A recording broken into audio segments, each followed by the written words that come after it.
مدینے والے گرا رہے ہیں، زمانے والے گرا رہے ہیں، زمانے والے اٹھا رہے ہیں، مدینے والے ہماری اتنی خطاؤں پر بھی۔ اور یہ بہت پیارا شعر ہے، ملاحظہ فرمائیں۔ جو نیک ہیں ان کو اپنی جانب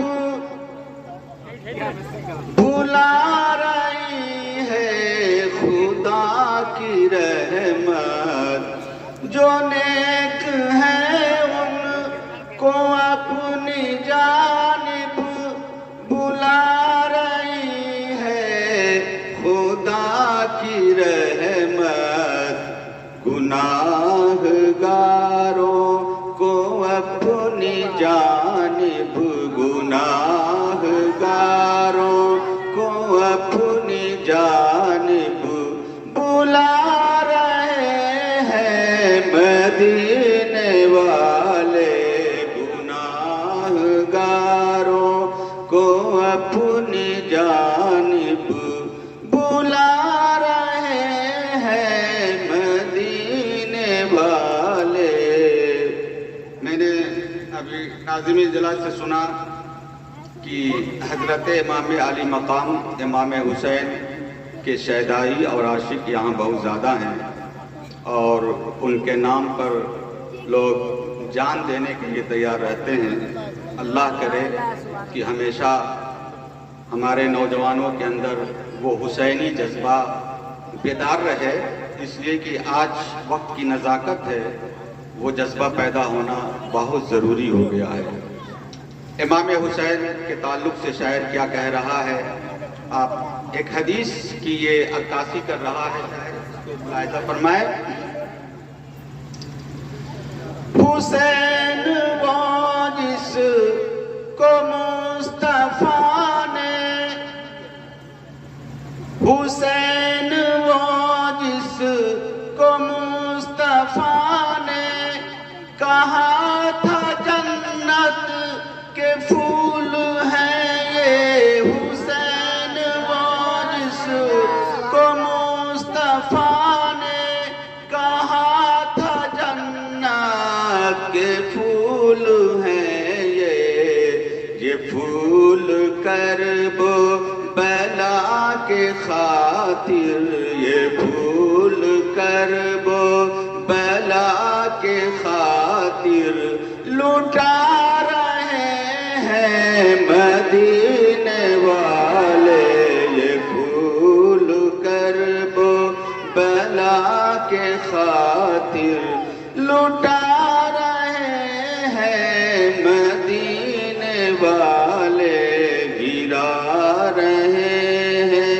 زمانے والے اٹھا رہے ہیں، مدینے والے ہماری اتنی خطاؤں پر بھی نبھا رہے ہیں، مدینے والے ہماری اتنی۔ درود شریف پڑھ لیں، صلی اللہ علی النبی الامی علیہ وآلہ وسلم صلاۃ۔ اپنے نواسے کی یوم ولادت یعنی جنم دن کے صبح اوشر پر مبارک اور مسعود موقع سے اس جشن عید میلاد النبی کا پروگرام رکھا ہے۔ یہ آج کے اہل زمانہ کے لیے بالخصوص اہل ایمان کے لیے یہ بہت ہی عبرت کی جا ہے، جو اتنی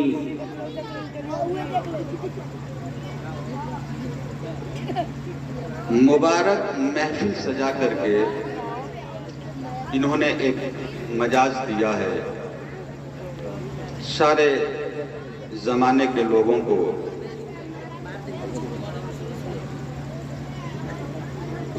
کہ تم بھی برسی مناتے ہو، جنم دن مناتے ہو، برتھ ڈے مناتے ہو، یہ اس کا طریقہ الگ ہوتا ہے اور میں نے جو اپنے نواسے کا منایا ہے اس کا طریقہ الگ ہے۔ دوستوں میں بتاؤں، نعمت جو بھی ملے، نعمت پر خوشیوں کا اظہار کرنا یہ سنت الہیہ ہے اور فرمان الہی بھی ہے، دونوں چیزیں۔ فرمان بھی ہے کہ جب نعمت ملے، رحمت ملے، اللہ کا فضل ملے، تم خوشیاں مناؤ، اور یہ خوشیاں منانا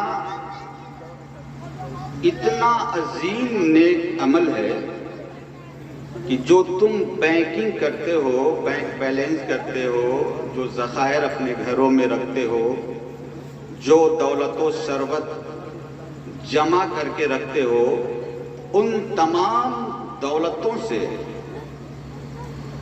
یہ اللہ کی نعمت پر خوشیوں کا اظہار کرنا، اللہ کی رحمت ملنے پر، اللہ کا فضل ملنے پر خوشیوں کا اظہار کرنا، یہ ان تمام جمع شدہ رقموں اور دولتوں ثروتوں سے بہتر ہے۔ قُلْ بِفَضْلِ اللَّهِ وَبِرَحْمَتِهِ فَبِذَلِكَ فَلْيَفْرَحُوا هُوَ خَيْرٌ مِّمَّا يَجْمَعُونَ۔ اے محبوب آپ فرما دیجیے، اللہ کا فضل ملے، اس کی رحمت ملے تو آپ لوگوں سے فرماتے ہیں کہ اسی پر انہیں خوشیاں منانا چاہیے۔ ایک جگہ ارشاد ہوتا ہے وَأَمَّا بِنِعْمَتِ رَبِّكَ فَحَدِّثْ، اپنی رب کے نعمت کا چرچا بار بار کرو۔ اور صاحب خانہ ایسا نہیں کہ پہلی بار کر رہے ہیں، بچے کو 3 سال ہو گئے، کئی سال ہو گیا؟ آج 3 سال کا مکمل ہو گیا، تو اس خوشی میں یہ 3 سال سے یہ کام کر رہے ہیں۔ تو جب انہوں نے کہا کہ ہر سال میں یہ کرتا ہوں، تو مجھے اللہ کی ایک آیت یاد آ گئی کہ اللہ تو بڑا کریم ہے، تیری شان بہت نرالی ہے۔ ایک اللہ کی آیت ہے لَإِن شَكَرْتُمْ لَأَزِيدَنَّكُمْ، کہ اگر تم میرا شکر ادا کرو گے خوشیاں منا کر کے تو میں تمہیں اور دوں گا۔ اور ابھی 4 دن پہلے جو ہے اسی بچے کا ایک بھائی اور آیا ہے، سبحان اللہ۔ یہ کتنی بڑی، یہ قرآن کی آیت پر ہمارا ایمان اور بڑھ جاتا ہے، اللہ کے فرمان پر کہ تم شکر ادا کرو گے تو میں تمہیں اور دوں گا۔ اس بچے کا ایک بھائی اور آ گیا وَلَئِن كَفَرْتُمْ إِنَّ عَذَابِي لَشَدِيدٌ، اور اگر تم نے ناشکری کی تو یہ ذہن نشی کر لو کہ میرا عذاب بہت سخت ہے۔ سمجھ رہے ہیں؟ میں یہ تمہید اس لیے باندھ رہا ہوں کہ جو میں بتانا چاہ رہا ہوں وہ بخوبی آپ کو سمجھ میں آ جائے۔ رب کی نعمت ملے، خوشیاں مناؤ، رب کی نعمت کا چرچا بار بار کرو۔ اگر تم شکر ادا کرو گے نعمتوں کا تو اللہ تمہیں اور نعمت عطا کرے گا، اور نعمت دے گا۔ اور اگر ناشکری کرو گے یہ نہیں کہ نہیں دے گا، عذاب سخت ہے، یہ نہیں کہا کہ نہیں دوں گا، اگر ناشکری کرو گے تو بھی دوں گا، مگر اس کا نقصان کیا ہوگا کہ صرف دنیا ہی میں ملے گا لیکن آخرت میں کچھ بھی نہ ہوگا۔ لیکن اللہ نے دیا اور یہاں تم نے شکر ادا کیا تو اللہ اور دے گا۔ تو اب کوئی کہے گا کہ حضرت ہم تو برتھ ڈے ہم ہی مناتے ہیں، کیک کاٹ کر کے، ناچ گانا کر کے، طبلہ بجا کر کے، رقاصاؤں کو نچا کر کے ہم بھی تو جو ہے خوشیاں مناتے ہیں۔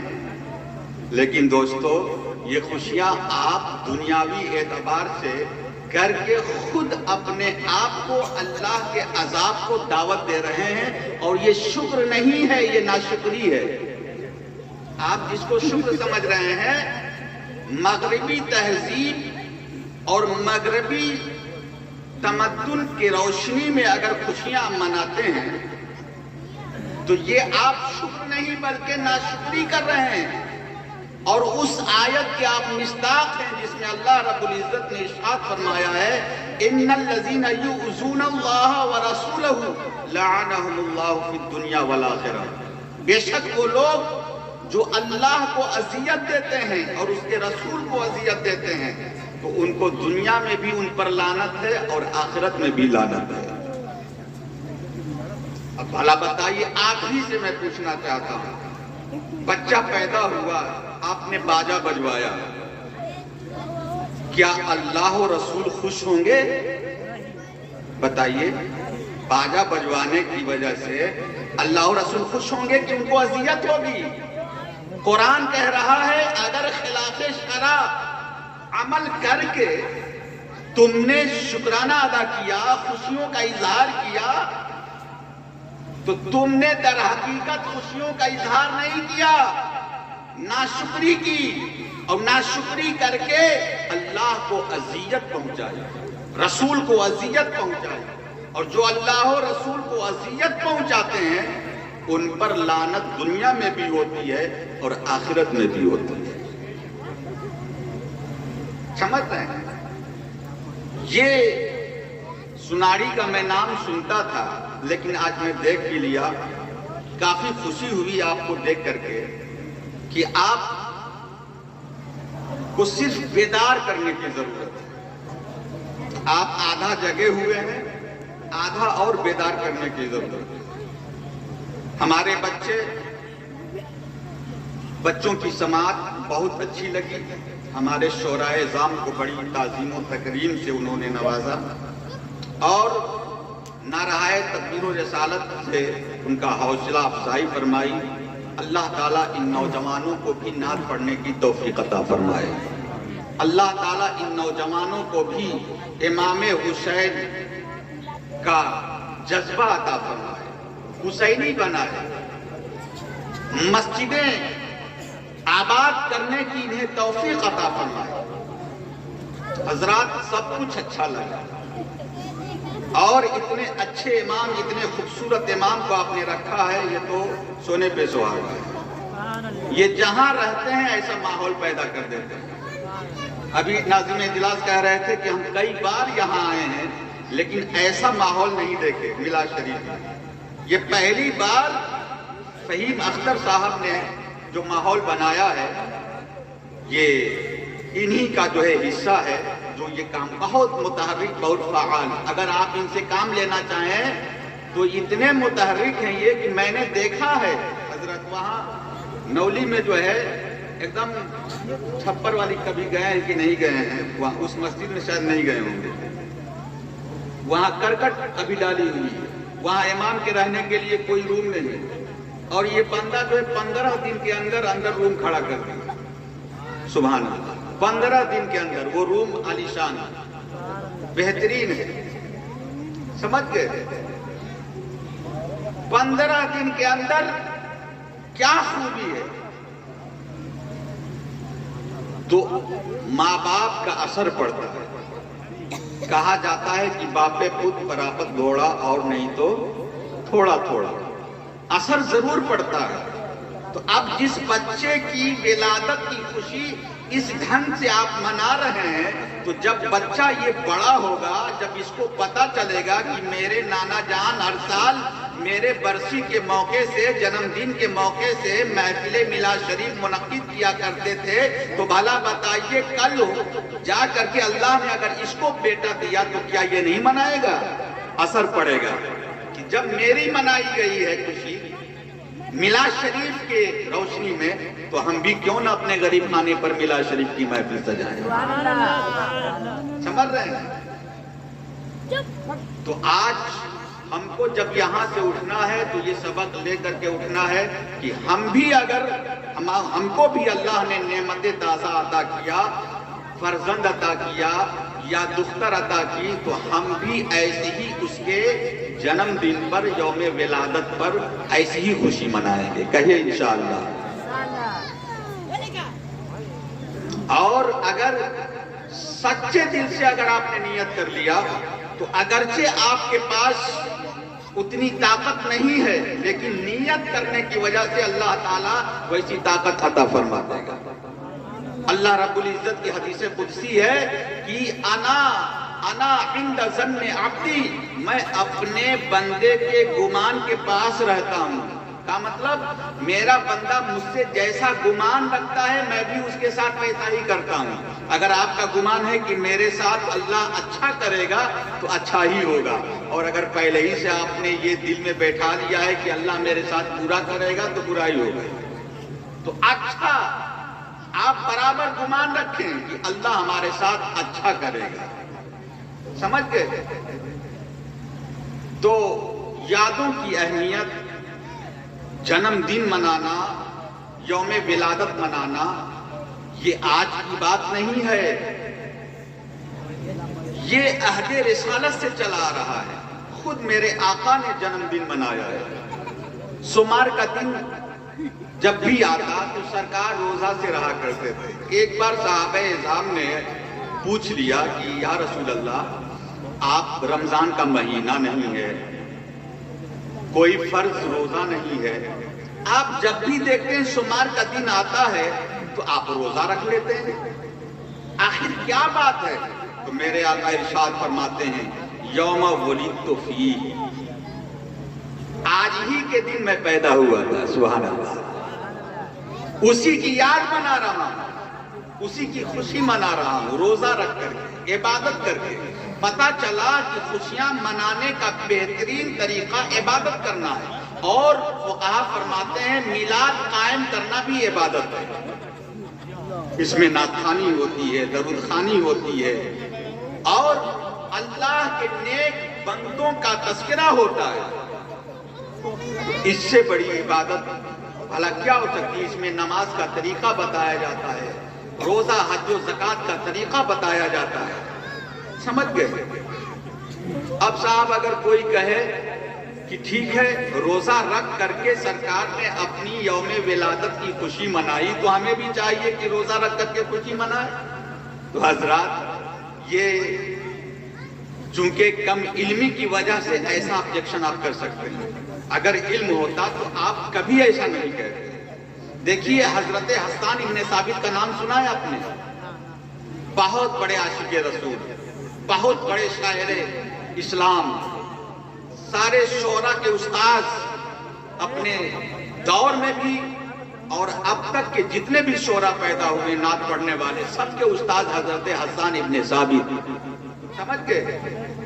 وہ نعت پڑھا کرتے تھے تو سرکار کہتے کہ اے حسان، میرے بارے میں جو تو نے اشعار بنائے کچھ مجھے بھی سناؤ۔ تو حضرت حسان ابن ثابت کی خوشی کی انتہا نہ رہی کہ آج خود محبوب کہہ رہا ہے کہ جو ہے میں اپنے بارے میں سنوں، اس لیے کہ شاعر کی عادت ہوتی ہے جب شعر کوئی تیار ہو جاتا ہے تو وہ سنانے کی کوشش کرتا ہے، کوئی نہ کوئی میرا شعر سنے، اب کوئی نہیں رہتا ہے تو در و دیوار کو سنانے لگتا ہے، سمجھ گئے؟ تو اب حضرت حسان ابن ثابت سے جب یہ کہا گیا کہ مجھ کو سناؤ تو خوشی کی انتہا نہ رہی، گویا ان کی معراج ہو گئی۔ وہ سنانے ہی والے تھے کہ سرکار نے روک دیا، کہا حسان رک جاؤ۔ صحابہ اعظام کو کہا ممبر لاؤ، ممبر لایا، کہا کہ اس پر چادر جو ہے بچھاؤ، چادر بچھائی گئی۔ اس کے بعد کہا حضرت حسان ابن ثابت کو کہ اے حسان تم اس پہ کھڑے ہو جاؤ، سبحان اللہ، اس پہ کھڑے ہو جاؤ، اب میری نعت پڑھو، سبحان اللہ۔ آپ سوچتے ہوں گے نا کہ ہم لوگ آتے ہیں نیچے بیٹھتے ہیں، نعت پڑھنے والے لوگ اوپر کیوں بیٹھتے ہیں؟ تو یہی اس کی دلیل ہے۔ حضرت حسان ابن ثابت رضی اللہ تعالیٰ عنہ نے جب نعت سنانا شروع کی تو میرے آقا نے ان کے لیے ممبر لگایا، چادر بچھوائی، گویا یہ ممبر لگانا، چادر بچھوانا یہ خود میرے آقا کی سنت ہے، نعت پڑھوانا اور نعت سننا یہ خود میرے آقا کی سنت ہے۔ اور نعت سن کر کے حضرت حسان کو کچھ نوازا انہوں نے، اور یہ نوازنا بھی میرے آقا کی سنت ہے۔ سبحان اللہ، جو آپ دے رہے ہیں یہ کیا ہے؟ آپ سنت ادا کر رہے ہیں۔ دیکھیے آپ نے خوشیوں کا اہتمام ایسا طریقہ اپنایا کہ اس میں نہ جانے کتنی عبادتیں ہو گئی، کتنی سنتیں ادا ہو گئی۔ لیکن صاحب اب وہ لوگ جو کہتے ہیں کہ روزہ رکھ کر کے ہی خوشیوں کا اظہار کرنا چاہیے، میں ان کو بتانا چاہتا ہوں کہ حضرت حسان ابن ثابت رضی اللہ تعالیٰ عنہ چاہتے تو یوں ہی نعت سنا دیتے، لیکن میرے آقا نے روکا، رکو، اہتمام کیا، اہتمام کر کے یہ ذہن دے دیا کہ جب خوشیاں منانا ہو، جب اللہ والوں کا تذکرہ کرنا ہو تو اہتمام کرو۔ یہ اہتمام میں اب سب کچھ آ گیا، یہ لائٹنگ آ گئی، یہ غبارے آ گئے، یہ شامیانے آ گئے، یہ اسٹیج آ گیا، یہ مائک آ گئی، یہ سب کچھ سارا اہتمام میں، اہتمام اتنا وسیع لفظ ہے، اس میں سب کچھ آ گیا، سبحان اللہ۔ تو گویا خوشیاں منانے کے لیے اہتمام چاہیے۔ تو میرے آقا نے روزہ رکھ کر کے یہ بتا دیا کہ اس دن خوشیاں منانی چاہیے، اللہ کا شکر ادا کرنا چاہیے۔ اب شکر کے بہت سارے طریقے ہیں، یہ ضروری نہیں کہ تم روزہ رکھو گے تبھی شکرانہ ادا ہوگا، اور میلاد کرو گے تو شکرانہ ادا نہیں ہوگا۔ جیسے بھی ہو، جو بھی نیک کام ہو تم کرو، خوشیوں کا اظہار ہو جائے گا۔ غریبوں کو کھلا دو، مسکینوں کو کھلا دو، امام کو خوش کر دو، تم طلبہ جو علم دین حاصل کرتے ہیں ان کے لیے خوشی کا سامان مہیا کر دو، تو پھر یہ بھی خوشیاں منانا ہو گیا۔ ضروری نہیں کہ روزہ ہی رکھ کر کے جو ہے خوشیاں منائیں، خوشیاں منانا ہے، یادگار کو قائم کرنا ہے، مٹانا نہیں ہے۔ ایک صحابی ہیں حضرت ابو درداء، ان کے بچے چند بچوں کے ساتھ جو ہے، بچوں کی عادت ہوتی ہے نا، جیسے مؤذن اللہ اکبر کی صدا وغیرہ لگاتا ہے تو بچے بھی جو ہے اللہ اکبر کی صدائیں لگا رہے تھے، گلیوں میں کود رہے تھے۔ میرے آقا کا گزر ہوا، اسی میں حضرت ابو درداء کے بیٹے بھی پیش تھے، ان کو بلایا اور ان کے سر کے اگلے حصے پر اپنا دست نبوت کو رکھ دیا، پیار محبت سے، شفقت سے، اور جو ہے ان کو پیار کیا، محبت کیا اور ان کو شاباشی دی۔ جب وہ گھر گئے تو انہوں نے کہا کہ اے والدہ، اے میری ماں، آج میرے آقا نے حضور محمد رسول اللہ صلی اللہ تعالیٰ علیہ وآلہ وسلم نے آج ہم کو شاباشی دی، پیار کیا جب ہم لوگ اذان پڑھ رہے تھے۔ تو ماں نے کیا کہا؟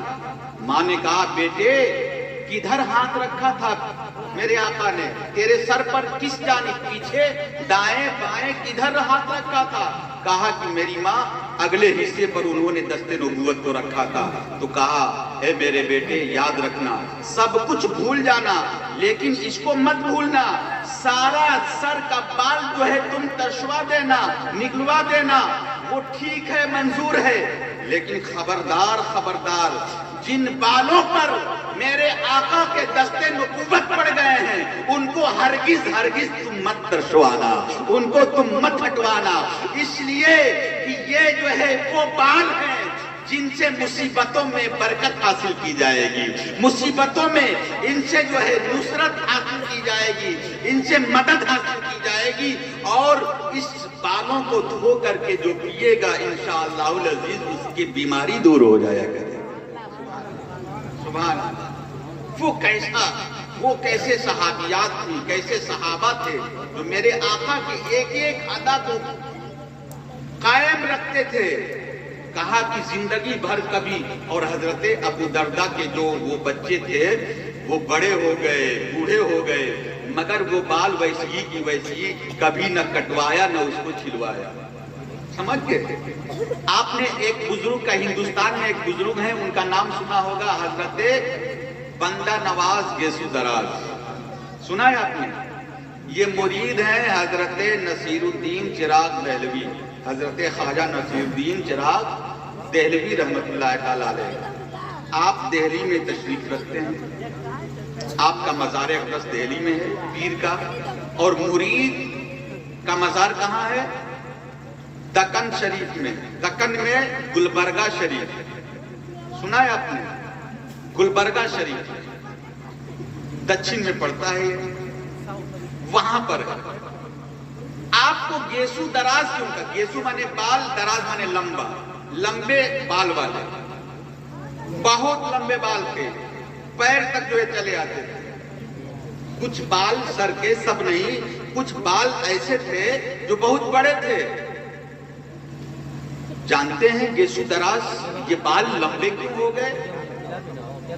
ایک بار آپ کے پیر و مرشد گھوڑے پر سوار ہو کر کے گزر رہے تھے, اور ایسی جگہ سے گزر رہے تھے جہاں آپ کے مرید حضرت بندہ نواز گیسو دراز رحمت اللہ تعالی علیہ بیٹھے ہوئے تھے.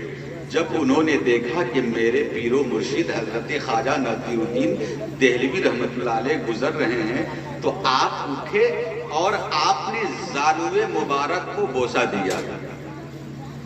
کس کو بوسہ دیا؟ زانوے مبارک کو بوسہ دیا. تو اب آپ کے پیر و مرشد خوش ہوئے, کہا کہ بیٹا اور جھک کر کے, تھوڑا اور جھک کر کے. تو انہوں نے جو ہے تلوے کو بوسہ دیا. سمجھ گئے؟ تو کہا بیٹا اور جھک کر کے. آج کا مرید ہوتا تو کہتا کہ پیر صاحب یہ کیا کر رہے ہیں, فوراً جو ہے سوال کر دیتا. لیکن وہ خواجہ بندہ نواز گیسو دراز رحمت اللہ علیہ کی ذات تھی, وہ مؤدب تھے. انہوں نے کہا یہ تو اس وقت وہی جان رہے تھے کہ میرے ساتھ کیا ہو رہا ہے. وہ اپنے میں تھوڑے تھے, پیر کو پا کر کے وہ آپے کو کھو بیٹھے تھے. بابو اور نیچے سے اور جھک کر کے پہلے زانو کو بوسہ دیا, پھر جب کہا اور جھک کر کے تلوے کو بوسہ دیا, کہا اور جھک کر کے, تو اب جو ہے گھوڑے کے پیر کو بوسہ دیا. سمجھ گئے؟ کہا کہ اور جھک کر کے. جب چوتھی مرتبہ کہا اور جھک کر کے نیچے چلے گئے, گھوڑے کے جو پیر کا کھور ہوتا ہے نیچے کا حصہ, اس کو بوسہ دیا. اور اس بوسہ دینے میں کیا ہوا, ان کے بال کے کچھ حصے گھوڑے کے رکاب میں, جو رکاب جس پر پیر رکھ کر کے گھوڑے پر چڑھا جاتا ہے, اسی رکاب میں کچھ بال الجھ گئے. جب اس میں پھنس گئے تو جیسے جیسے نیچے جاتے تھے ویسے ویسے بال لمبے ہوتے جاتے تھے. سبحان اللہ. ایسا نہیں کہ بال ٹوٹ گیا, بلکہ نیچے وہ اطاعت میں جا رہے تھے. وہ اپنے پیر و مرشد کی اطاعت میں, ان کی بات ماننے کی صورت میں وہ جا رہے تھے, جھک رہے تھے. تو بال بھی ساتھ ہی ساتھ جو ہے بڑھ رہا تھا. اب جب آپ کے پیر و مرشد چلے گئے تو وہ بال کو جو ہے آپ نے ویسے ہی چھوڑ دیا. لوگوں نے کہا بال بڑھ گیا, آپ اس کو کٹوا کیوں نہیں دے رہے ہیں؟ کہا کہ نہیں, اللہ کا حکم ہے کہ یادوں کو برقرار رکھا جائے, مٹایا نہ جائے. یہ بال جو ہے خاص موقع سے میرے پیر و مرشد کی اطاعت میں یہ بڑھے ہیں, اور اللہ منع کرتا ہے یہ یادگار بال ہیں. یادگاروں کو مٹانے کا حکم نہیں ہے بلکہ ان کو برقرار رکھنے کا حکم ہے. لہذا میں مر جاؤں گا مگر بال نہیں کٹواؤں گا. سبحان اللہ, سبحان اللہ. وہ اتنے بال جتنے جو ہے بڑھ گئے تھے ان کو اتنا ہی زندگی بھر رکھے, اور اسی لیے دنیا ان کو گیسو دراز کہنے لگی. سبحان اللہ, سبحان اللہ. دل سے جو بھی وہاں جا کر کے دعا مانگی، میری حاضری ہوئی ہے، وہاں جو بھی دعا مانگی جاتی ہے اللہ رب العزت اس نیک محبوب بندے کے صدقے میں دعاؤں کو قبول فرماتا ہے. سبحان اللہ. وہ پیر و مرشد کی اطاعت سمجھ گئے. اللہ نے ارشاد فرمایا وَاتَّخِذُوا مِن مَقَامِ إِبْرَاهِيمَ مُصَلَّى، تم مقام ابراہیم کو مصلی بناؤ، مقام ابراہیم کو مصلی بناؤ. آخر کیا بات ہے مصلی بنانے؟ مصلی کا مطلب نماز پڑھنے کی جگہ. مصلی کا معنی کیا ہوتا ہے؟ نماز پڑھنے کی جگہ. جہاں نماز پڑھی جاتی ہے اس کو مصلی کہا جاتا ہے. قرآن نے کہا کہ مقام ابراہیم کو، مقام ابراہیم کیا ہے؟ یہ ایک پتھر ہے جس پتھر پر آپ کھڑے ہو کر کے کعبۃ اللہ شریف کی تعمیر فرمائی. اور یہ پتھر کی خوبی کیا تھی؟ آج ہم جب تعمیر کرتے ہیں تو جب اونچائی ہوتی ہے تو بھاڑا باندھتے ہیں. اب اس پر بیٹھ کر کے کھڑے ہو کر کے ہم جو ہے کیا کرتے ہیں؟ تعمیر کرتے ہیں. لیکن اس پتھر کی خاصیت یہ تھی کہ جیسے جیسے عمارت اونچی ہوتی جاتی تھی ویسے ویسے پتھر بھی جو ہے اونچا ہوتا جاتا تھا. سبحان اللہ. اور جب نیچے اترنے کی باری آتی تھی تو اب یہ نہیں کہ آپ کو کودنے کی ضرورت ہے، اب نیت کیا اور پتھر گھٹنا شروع ہو گیا، زمین پر آ کے لگ گیا. اللہ اکبر. اب قرآن کہہ رہا ہے کہ معمولی پتھر نہیں ہے، یہ یادگار قائم ہے اس کے ساتھ. یہ اللہ کے گھر کو بنانے کے وقت کہ تیری اطاعت میں تجھ کو بھاڑا باندھنے کے لیے جو ہے موقع نہیں دیا، خود تیری اطاعت میں یہ بڑھتا گیا، پھر جو ہے نیچے آنے کے لیے گھٹ گیا. یہ یادگار پتھر ہے. قرآن نے کہا اسی جگہ اس مقام ابراہیم کو، اس پتھر کو رہنے دو اور اس کو مصلی بناؤ، اسی جگہ سر رکھ کر کے تم سجدہ کرو. سبحان اللہ. سبحان اللہ. اللہ اکبر. آج بھی وہ پتھر جو ہے کعبہ شریف کے سامنے اس گناہگار کی حاضری وہاں ہوئی ہے. اب جو ہے اس پتھر کو ایک شیشے میں جو ہے پیک کر دیا گیا ہے. اب کوئی سجدہ نہیں کر پاتا ہے وہاں پر، لیکن ارد گرد بھی اگر آپ کریں گے تو گویا آپ وہیں سجدہ کر رہے ہیں. اللہ اکبر. یہ حج کیا ہے؟ یہ قربانی کیا ہے؟ یہ طواف کیا ہے؟ یہ صفا مروہ کیا ہے؟ یہ یاد ہے، یادگار ہے اور یادوں کو منایا جاتا ہے. یہ 5 وقت کی نماز آپ کیا سمجھتے ہیں؟ کیا ہے؟ یہ یادگار ہے. فجر کسی نبی کی یادگار ہے، ظہر کسی اور کی یادگار ہے، عصر کسی اور نبی کی یادگار ہے، مغرب کسی اور کی یادگار ہے، عشاء کسی اور کی یادگار ہے. اب جیسے جیسے انہوں نے پڑھا ہے ویسے ہی آپ کو پڑھنی ہوگی. اگر آپ نے فجر کی 2 رکعت کو آپ 4 رکعت سمجھ کر کے پڑھا اور یہ جان کر کے پڑھا کہ 4 رکعت پڑھیں گے تو زیادہ ثواب ملیں گے، ارے صاحب ثواب کہاں سے ملے گا؟ الٹے عذاب کے مستحق ہو جائیں گے. کیوں؟ اس لیے کہ یادگار کے خلاف آپ نے کر دیا. یادگار یہ ہے کہ میرے نبی نے 2 ہی رکعت پڑھی تھی لہذا تم 2 ہی رکعت پڑھو، اسی میں تمہاری بھلائی. ظہر میں 4 پڑھا تو 4 پڑھو. سنت وغیرہ کی بات نہیں کر رہے ہیں، سنت وغیرہ آپ پڑھ سکتے، سنت نفل وغیرہ جو بھی ہے، لیکن فرض نماز کی بات کر رہے ہیں. یہ یادگار ہے. تو روزہ ہو، حج ہو، قربانی ہو، طواف ہو، یہ سب کے سب یادگار ہیں. تو دوستو یہ بچے کی ولادت بھی یادگار ہے. اس یادگار کو منانے کا حکم قرآن دے رہا ہے، لیکن جو طریقہ ہے اس طریقے سے اگر آپ مناتے ہیں تو بچے کی اخلاق، بچے کے اخلاق، اس کے کردار، اس کے گفتار، اس کے شعار، اس کے عادات و اطوار میں یہ برکت کا باعث ہے کہ اس کے اچھے اخلاق ہوں گے، عادات و اطوار اچھے ہوں گے. یہ اگر آپ کام کریں گے. اور اگر خلاف شرع گانا بجانا آپ نے کیا اور اس طریقے سے آپ نے جو ہے کیا، یا انگریز جیسے کرتے ہیں اس طریقے سے آپ نے منایا، تو یہ الٹے آپ نے ناشکری کی. اور جو ناشکری کرتے ہیں وہ اللہ و رسول کو اذیت پہنچاتے ہیں، اور جو اللہ و رسول کو اذیت پہنچاتے ہیں ان کو دنیا میں بھی لعنت ہے اور آخرت میں بھی لعنت ہے. اب حضرات بچے کی پیدائش ہو گئی تو اس کے بہت سارے حقوق ہیں، ان حقوق کو ماں باپ کے ذمہ ہے کہ اس کو پورا کرے، ہے نا؟ مثلا عقیقہ کرے، اس کا اچھا نام رکھے، اچھی تعلیم دے، اچھی تربیت دے، اس کے سامنے لڑائی جھگڑا نہ کرے، بچے کے سامنے گالی گلوچ نہ کرے، بچے کے سامنے گناہ کا کام نہ کرے، بچے کے سامنے جھوٹ نہ بولے۔ اب آپ سوچتے ہوں گے کہ بچے کے سامنے جھوٹ نہ بولے، اس کا مطلب چھپ کر کے جھوٹ بول سکتے ہیں؟ نہیں، یہ مطلب نہیں ہے۔ مطلب یہ جھوٹ جہاں بھی بولے گناہ ہے، لیکن بچے کے سامنے بولیں گے تو اس میں دو نقصان، آپ کا تو نقصان ہوا ہی، بچے کا بھی نقصان ہوگا کہ بچہ جو ہے کاپی کرتا ہے، بچہ آپ کی بات زیادہ نہیں سنتا ہے، کاپی کرتا ہے، نقل کرتا ہے، آپ کی بات پر زیادہ دھیان نہیں دیتا۔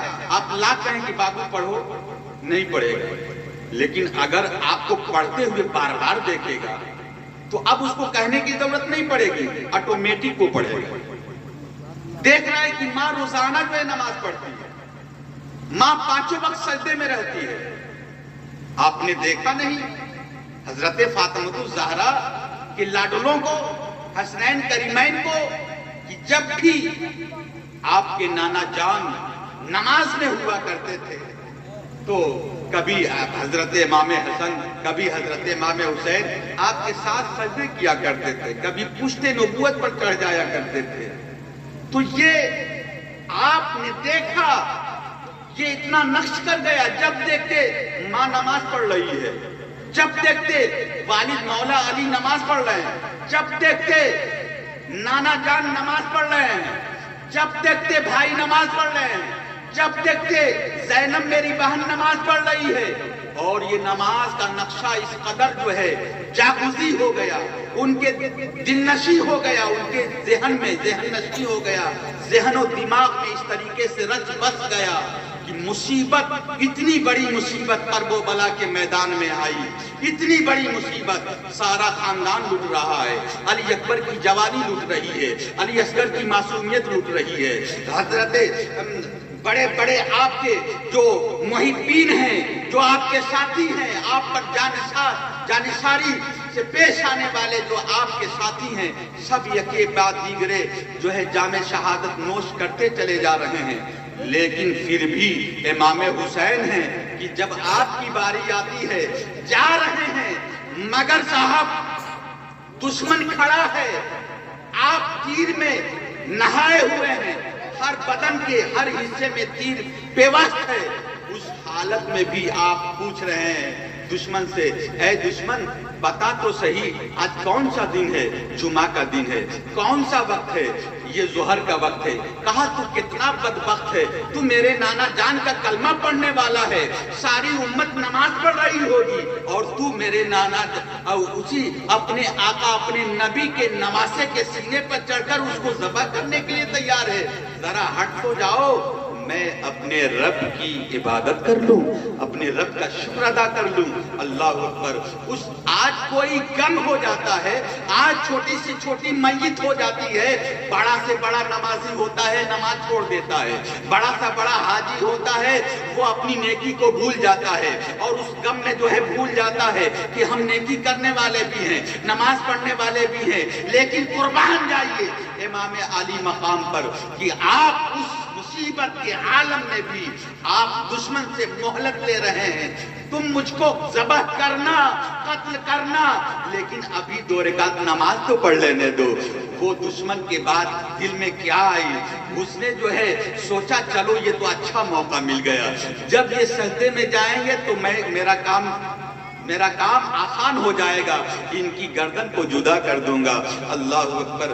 جیسے ہی میرے امام سید الشہداء امام علی مقام رضی اللہ تعالیٰ عنہ جیسے ہی نماز کے سجدے میں جاتے ہیں، دشمن نے جو ہے سر قلم کر دیا، انا للہ و انا الیہ راجعون۔ دوستو جاتے جاتے امام حسین نے یہ ہم کو سبق دے دیا کہ لوگوں چاہے جتنی بڑی مصیبت آ جائے، مگر جب نماز کا وقت آ جائے تو مصیبت کو ایک طرف کر دینا اور اللہ کی عبادت میں آ کر حاضری دے دینا، یہی ایک مومن اور مسلمان کی شان ہے۔